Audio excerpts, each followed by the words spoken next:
Kwa nini walikuwa wanalia?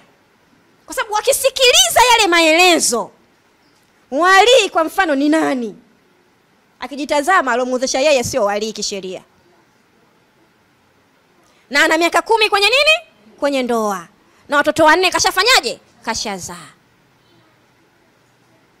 Analia kwa sababu aliachwa Jumatatu akaolewa Ijumaa. Ina maana amepandisha ndoa juu ya ndoa nyingine.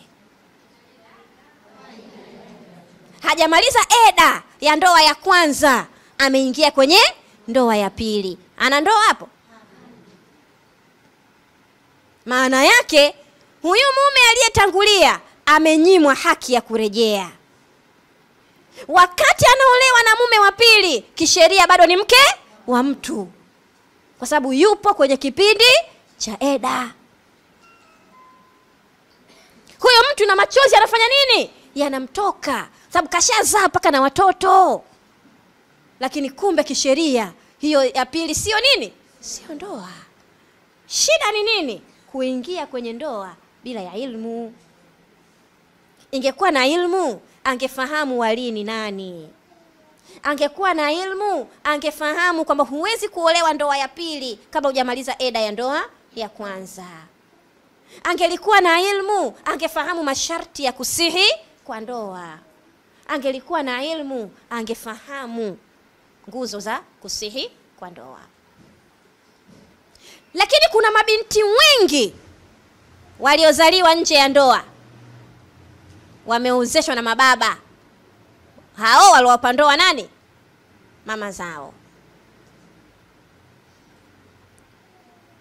Watu wamekuwa na mahusiano kabla ya kuingia kwenye nini? Kwenye ndoa.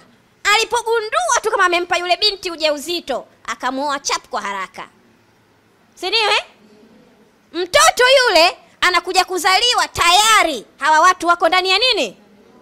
Kuna mfanya mtoto yule awe ndani ya ndoa? Hapana.